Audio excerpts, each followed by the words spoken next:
Nós vamos ler primeiro a bem-aventurança específica aí, nós temos um contexto para analisar, mas Apocalipse 19, 9, diz assim, permaneça com a Bíblia aberta para você verificar tudo direitinho. E o anjo lhe disse, escreva, felizes os convidados para o banquete do casamento do Cordeiro. E acrescentou, estas são as palavras verdadeiras de Deus. Vamos ler juntos? E o anjo me disse, escreva, felizes os convidados para o banquete do casamento do Cordeiro. E acrescentou, estas são as palavras verdadeiras de Deus. Amém? Nós estamos analisando as 7 bem-aventuranças que estão registradas no livro do Apocalipse. Nós já aprendemos a importância desse livro na consumação do plano de Deus. Vimos a importância desse livro para o consolo daquela igreja que sofria. Descobrimos que aquela igreja estava vivendo um momento de provação, de sofrimento. E a palavra, então, de todo o livro, é uma palavra de encorajamento, de consolo, apontando sempre para o agir de Deus na história. E trazendo esperança e promessas para aquela igreja, e ao mesmo tempo trazendo para nós. A última bem-aventurança, capítulo 16, 15, a gente destacou a realidade da volta de Cristo, a relevância da vigilância e o desafio de permanecer na santificação. Quando estamos analisando o texto de hoje, Apocalipse 19, 9, nós precisamos voltar um pouquinho, porque essa bem-aventurança especificamente tem um contexto imediato, tem um contexto mais geral do capítulo 19, mas tem aí os versos que antecedem nos ajudam, nós vamos ler agora 7 e 8. Diz assim, regozijemo-nos, vamos alegrar-nos e dar-lhe glória, pois chegou a hora do casamento do Cordeiro, e a sua noiva já se aprontou. Para vestir-se foi-lhe dado linho fino, brilhante e puro. Note bem, fino, brilhante e puro. O linho, e aí vai explicar, né? O linho fino são os atos justos dos santos. Por isso, meus irmãos, nós temos aqui, nessa bem-aventurança, com esse contexto aí, uma imagem do casamento que acontecia naquele tempo, não o nosso hoje. O casamento naquele tempo, no contexto judaico, tinha algumas características, algumas coisas que aconteciam. Nós aprendemos no nascimento de Jesus um pouco desse casamento. Em Mateus 1, 18 a 21, é o exemplo envolvendo José. Lucas 1, 26, 27, vai nos mostrar um pouco desse casamento. E o casamento, nesse contexto, era um casamento que tinha uma grande festa, muitos dias, podia passar de 7 dias num casamento, não é? Imagina um casamento com 7 dias, 10 dias de festividades. Por isso o texto diz que no 7º mês, Deus enviou o anjo Gabriel a Nazaré, cidade da Galileia, a uma virgem prometida em casamento, a certo homem chamado José, descendente de Davi, e o nome da virgem era Maria. Então note bem que o texto está dizendo que a virgem foi prometida em casamento a certo homem, José. Um detalhe importante, porque no casamento judaico havia a união das famílias e havia um compromisso assumido antes do casamento com o status já de casamento. É interessante percebermos isso. O William Barclay fala um pouco desse casamento, ele diz que o compromisso, quer dizer, antes da consumação do casamento, o compromisso durava 1 ano. Pense bem, era tão sério como o matrimônio. Então, no contexto judaico, a noiva já tinha o status de esposa. Só podia ser dissolvido pelo divórcio. Se o homem que estava comprometido com uma mulher morria, quer dizer, 1 ano aguardando a festa, a consumação do casamento, e se o marido prometido, o noivo, morresse, utilizava a estranha frase uma virgem viúva. Olha só, tamanha era o compromisso assumido. Quando nós lemos no nascimento de Jesus, Maria fica grávida pela ação do Espírito Santo nesse intervalo onde o casamento não havia acontecido ainda. Por isso que posteriormente no ministério de Jesus, ele é chamado filho da prostituição maldosamente por aquelas pessoas. Porque eles não entenderam, porque Maria ficou grávida nesse período.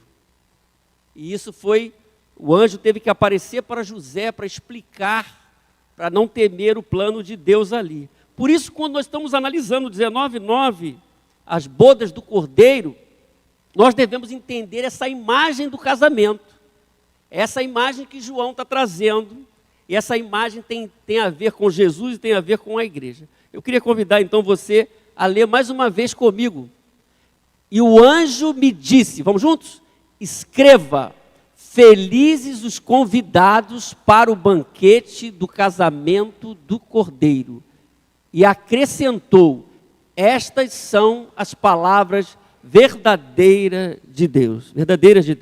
Então, a quarta bem-aventurança, como nós estamos vendo, de forma objetiva, ela fala do banquete do casamento do Cordeiro. E ela então, esse banquete do casamento do Cordeiro, vai descrever 3 coisas específicas que nós, como igreja, precisamos entender. Primeira coisa é que esse casamento do Cordeiro aqui, o banquete do casamento do Cordeiro, descreve um acontecimento especial. Todas as pessoas que pensam em se casar, elas anunciam. Primeiro o anúncio, fala para os pais, tomamos a decisão. Então, aqui nós temos o acontecimento, o anúncio do acontecimento, que vai ser algo especial. Ele diz, felizes porque, são 7 bem-aventuranças, não é? Felizes os convidados para o banquete do casamento do Cordeiro. O casamento do Cordeiro. A expressão no Apocalipse, Cordeiro, é muito forte, porque o Cordeiro é Jesus. O Cordeiro é Jesus. E a noiva somos nós, a igreja. Então ele está dizendo, está anunciando, felizes os convidados para o banquete do casamento do Cordeiro. Vai acontecer a festa do casamento do Cordeiro. Então o Cordeiro está descrevendo aqui o noivo, que é o próprio Cristo. A imagem do Cordeiro na revelação bíblica, que é progressiva desde então o Antigo Testamento, há um Cordeiro, a importância do Cordeiro. Por isso que nós chegamos no Novo Testamento, como citamos pela manhã, que João reconhece isso e diz, João viu Jesus, João 1:29, aproximou-se e disse, vejam, é o Cordeiro de Deus que tira o pecado do mundo. Então o Cordeiro é Jesus que tira o pecado do mundo. Então aqui nós temos o anúncio do casamento do Cordeiro, que é a união de Cristo com a sua igreja. O compromisso já foi assumido. Aqui é um anúncio da festa. Olha só que interessante. No próprio livro de Apocalipse, capítulo 7:10, diz, a salvação pertence ao nosso Deus, olha só, que se assenta no trono e ao Cordeiro. Há muitos textos, versículos que aparecem a ideia do Cordeiro. A salvação pertence ao nosso Deus, que se assenta no trono e ao Cordeiro. É do Cordeiro que vem a salvação. É o Cordeiro que tira o pecado do mundo. O Cordeiro é Cristo que pagou o preço de sangue. E aqui há um anúncio do casamento do Cordeiro com a sua igreja. Você é a igreja? Amém? Você pertence a Cristo. Então a igreja aqui, os primeiros irmãos que ouvem essa palavra, eles deveriam se alegrar, felizes, os convidados. Porque casamento tem convidados. Às vezes as pessoas, no casamento de hoje, elas tentam entrar de alguma maneira, não é? Mas nessa festa aqui não vai dar não. O texto diz, felizes os convidados. Felizes os convidados para o banquete do casamento do Cordeiro. Então, o acontecimento está sendo anunciado aqui. O capítulo 19 é interessante. Primeira coisa, então, é que há a descrição de um acontecimento especial, que é a festa do casamento do Cordeiro, com a sua igreja. Esse banquete é algo especial, por isso diz que é felizes os que participam dele. E esse banquete, meus irmãos, que é anunciado, que é algo especial, está no cronograma divino. Quem é a igreja assumiu um compromisso com Jesus. E a festa está sendo anunciada aqui, então fique ligado nisso. Segundo, o banquete do casamento do Cordeiro descreve uma preparação especial. Porque a noiva para o casamento se prepara. Às vezes a atenção é sobre a noiva. O texto diz, felizes os convidados para o banquete do casamento. Felizes. Então, essa festa nós devemos nos regozijar, porque é um momento especial, programado por Deus. E o acesso a esse banquete é possível pelo convite de Deus, portanto, felizes os convidados. Os convidados, note bem, e a noiva é a mesma representação para a igreja. Então, nós devemos lembrar que essa festa não será para todos. E aqueles que vão participar, vão ter que se preparar. Então, felizes os convidados. Essa é uma festa especial, eu me regozijo, se eu tenho a certeza que eu vou participar. Eu me alegro. Felizes os convidados para o banquete do Cordeiro. O verso 7 e 8 fala da preparação. Olha só.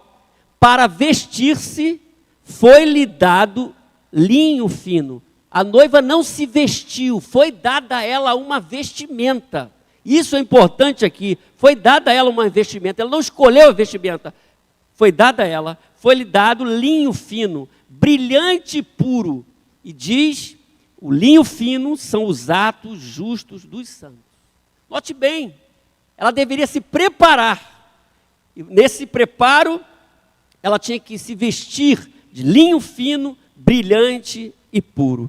Quando nós lemos o capítulo 19, nesse contexto maior, a gente vê uma figura que não é da noiva pura. Olha só, Apocalipse 19, 1 e 2. Depois disso, o capítulo abre assim: depois disso ouvimos nos céus algo semelhante à voz de uma grande multidão, que exclamava, aleluia! A salvação, a glória e o poder pertencem ao nosso Deus, pois verdadeiros e justos são os seus julgamentos. Ele condenou a grande prostituta que corrompia a terra com a sua prostituição. Então, no capítulo 19, tem a figura da grande prostituta, que é Roma, não é? Ou os poderes contrários a Deus, é o Evangelho, é a igreja, e fala da noiva que é pura. O pastor Valtair Miranda, que tem se dedicado ao texto do Apocalipse, no livro Caminho do Cordeiro, ele fala que a prostituta é uma descrição simbólica da cidade de Roma, da mesma forma que a noiva é uma imagem para descrever a Jerusalém celestial. Então, no Apocalipse, não há mulher real. Nas cenas do livro, a única mulher concreta ali, é uma imagem, não é? Da igreja, a única mulher concreta do Apocalipse, a gente encontra na igreja de Tiatira, uma mulher que estava desviando a igreja. Estava ali, então o texto, a palavra de Jesus é de condenação nessa atitude. Então a grande prostituta do capítulo 19 se corrompe e a noiva se apronta. São coisas distintas. A grande prostituta se corrompe, é o poder romano, é o poder que se opõe ao reino de Deus, com as pessoas que estão debaixo desse poder, e a noiva, que é a igreja, que são os crentes, eles se aprontam. O texto disse que a grande prostituta é condenada e a noiva é salva, porque a noiva é a igreja. Então, duas coisas distintas aqui. A roupa foi dado linho fino, brilhante e puro. É importante percebermos isso, porque essa ideia Paulo também desenvolveu quando escreveu à igreja de Éfeso, aos Efésios. Ele diz, capítulo 5, 25 e 27, maridos, ame cada um a sua mulher, assim como Cristo amou a igreja e entregou-se por ela para santificá-la, tendo-a purificado pelo lavar da água, mediante a palavra, e para apresentá-la a si mesmo, como igreja gloriosa, sem mancha, nem ruga, ou coisa semelhante, mas santa e inculpável. Amém, irmãos? Então olha só que interessante, toda a obra de Deus dessa preparação é a roupa que é nos dada, e aqui também, tendo purificado pelo lavar da água mediante a palavra, nós fomos transformados por Deus, e para apresentá-la a si mesmo, apresentar a Ele, igreja gloriosa, sem mancha nem ruga, santa e inculpável. Então aqui nós temos a imagem da esposa como figura da igreja, como a noiva também é figura da igreja. É interessante isso. Então estamos em uma preparação, porque o anúncio já foi feito. Então estamos numa preparação. Até que ele venha, o Cordeiro virá nos buscar para o banquete. Porque o casamento era assim, o noivo ia pegar a noiva e saía naquela procissão no meio do caminho. Vimos isso na parábola das 10 virgens. Para chegar na sua casa, na casa do pai, o noivo pega a noiva e sai. Mas antes disso houve um anúncio, houve um tempo, e houve uma preparação. E a noiva está bonita, então o noivo a pega e leva para a casa do pai. Você está entendendo? É o que o Apocalipse está falando. A festa do Cordeiro. Então estamos também em uma preparação. Você está vivendo isso nesse tempo? O casamento foi anunciado, Jesus veio aqui, pagou tudo, porque o casamento judaico haveria um dote a ser pago, Jesus pagou, derramou o seu sangue, anunciou o fim, ou a concretização do casamento nessa linguagem simbólica, claro, e Ele, então, estamos nos preparando com as coisas que Ele nos ensina, que Ele nos deu. Ninguém se purifica sozinho, através da ação divina, como Paulo disse aqui, ele é enfático, falando do marido e da mulher, literalmente, ele fala que Cristo amou a igreja, se entregou por ela, e a purificou para apresentá-la a si mesmo. É interessante essa figura aqui do casamento. Nós precisamos então olhar essa quarta bem-aventurança, entendendo que houve um anúncio de um acontecimento especial, e há também a descrição de uma preparação especial. E neste texto da quarta bem-aventurança, o texto nos diz a preparação, como foi, o que a noiva recebeu. Ela recebeu para se vestir linho fino. Ela recebeu esse linho fino que era brilhante e puro. É uma linguagem simbólica para falar da condição da noiva. É interessante isso, porque a igreja que Jesus vai buscar, ela é pura, santa e incorruptível. Amém? Você faz parte dessa igreja, pura e santa? Se você não faz parte, você precisa entregar a sua vida ao Cordeiro, que vive para sempre. Louvado seja o nome do Senhor. O banquete do casamento do Cordeiro também, meus irmãos, descreve uma consumação especial. Houve um anúncio, a preparação, o acordo. O final da bem-aventurança, em Apocalipse 19, 9, diz: estas são as palavras verdadeiras de Deus. Está enfatizando. Estas são palavras verdadeiras de Deus. Felizes os convidados para esse banquete do Cordeiro. E no final diz, essas palavras são verdadeiras, quer dizer, é a promessa de Deus, vai acontecer, eu preciso estar ligado nisso aí. São palavras verdadeiras. Amém, irmãos? Por isso haverá uma consumação, Jesus vai buscar a sua igreja e haverá uma grande festa. Louvado seja o nome do Senhor. Por isso que o verso 7 do capítulo 19 é muito interessante. E eu inverti a ordem para seguir a ordem do casamento judaico. Lemos o 8 e 9, vamos ler o 7, ele diz: regozijemo-nos, vamos alegrar-nos e dar-lhe glória, pois chegou a hora do casamento. Olha só, o casamento até hoje tem a preparação, tem os convites, mas chega o momento do casamento. E aqui está descrevendo isso, meus irmãos. Vamos nos alegrar, vamos glorificar a Deus, pois chegou a hora do casamento do Cordeiro e a sua noiva já se aprontou. Olha só, a noiva se aprontou com aquela roupa que foi dada. Chegou a hora da festa, da consumação do casamento. Essa é a ideia, a junção final e completa de Jesus com a sua igreja.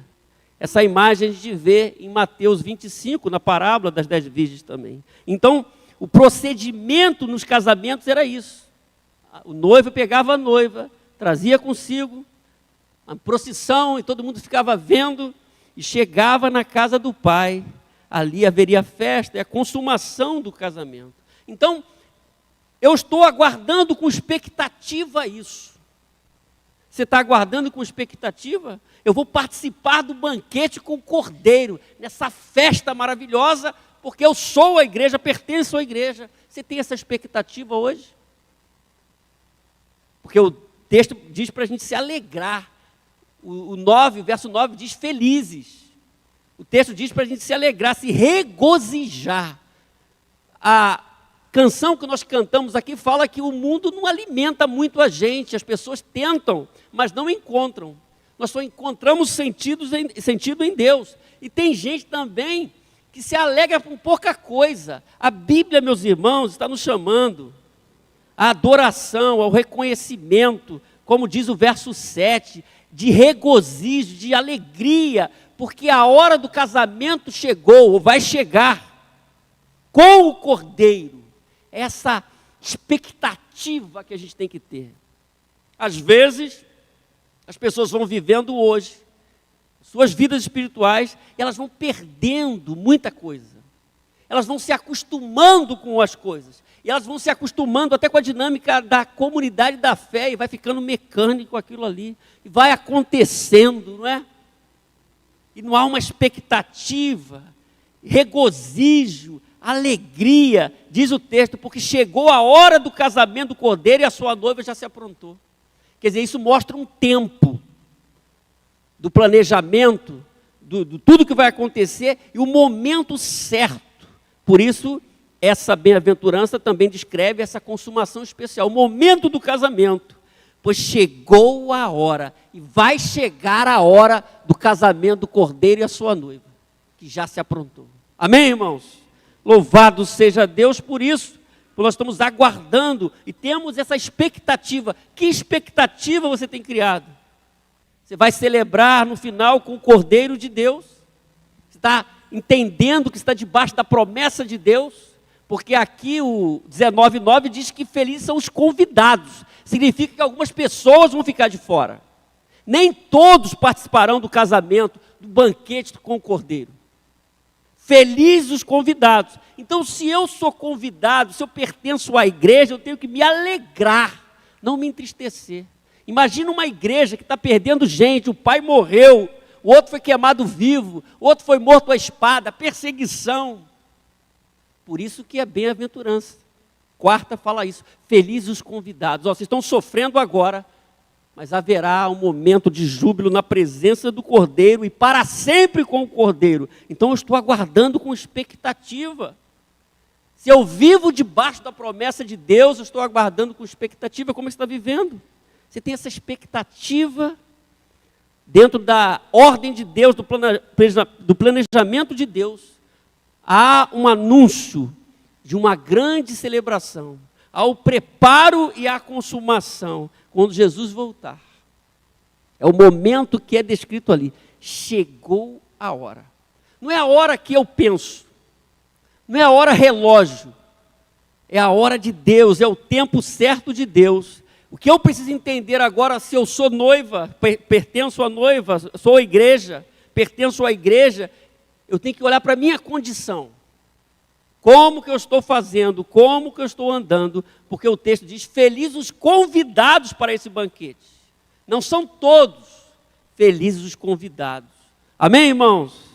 Uma pessoa, então, só pode criar essa expectativa a partir da convicção de fé. a partir de uma transformação, não apenas a partir de uma vida religiosa, não apenas da tradição dos meus pais, da tradição de uma denominação, mas eu crio essa expectativa a partir de uma experiência real e profunda com Deus. Eu reconheci os meus pecados, Cordeiro eu reconheci, ele pagou o preço, é a imagem desde o Antigo Testamento, o Cordeiro imolado, precisava ser imolado, o sangue vertido, por isso Jesus se fez Cordeiro. Ele morreu por nós. A revelação é específica, ela usa essa palavra, ela podia usar a palavra Jesus, Cristo, mas a palavra é Cordeiro. Felizes aqueles que foram convidados para o banquete do Cordeiro. Então nós temos uma promessa aqui, porque o final diz, estas são as palavras verdadeiras de Deus. Às vezes alguém anuncia um casamento que pode não acontecer. Um casamento que foi anunciado, que houve o preparo, não aconteceu. Algum problema no meio do caminho, alguma desavença, alguma desilusão, alguma coisa que foi descoberta e não houve o casamento. Aqui, meus irmãos, o texto nos diz que isso vai acontecer. Essa reunião final vai acontecer. As bodas do Cordeiro, elas vão acontecer. Estas são as palavras verdadeiras de Deus. Amém? Então isso vai acontecer. Por isso, na quarta bem-aventurança, nós vimos isso. Ela descreveu um acontecimento especial, as bodas do Cordeiro. Ela descreve também uma preparação especial, foi-lhe dada uma roupa especial. E ela descreve uma consumação especial. Nesse processo da revelação de Deus não tem nenhuma dúvida, não pare nenhuma dúvida. O Cristo é o noivo, Ele pagou o preço diante do Pai, Ele nos resgatou dos nossos pecados, Ele lá virá nos buscar como Cordeiro de Deus. Nós vamos celebrar uma grande festa. Amém, irmãos? Você vai estar nessa festa, você vai participar disso. No final da história e pós-história, porque o Apocalipse também fala da pós-história, quando vamos estar diante do Cordeiro para sempre, celebrando o seu nome. Que Deus nos abençoe, que nós possamos guardar essa palavra em nosso coração. Felizes os convidados para o banquete do casamento do Cordeiro. Louvado seja o nome do Senhor pela sua palavra.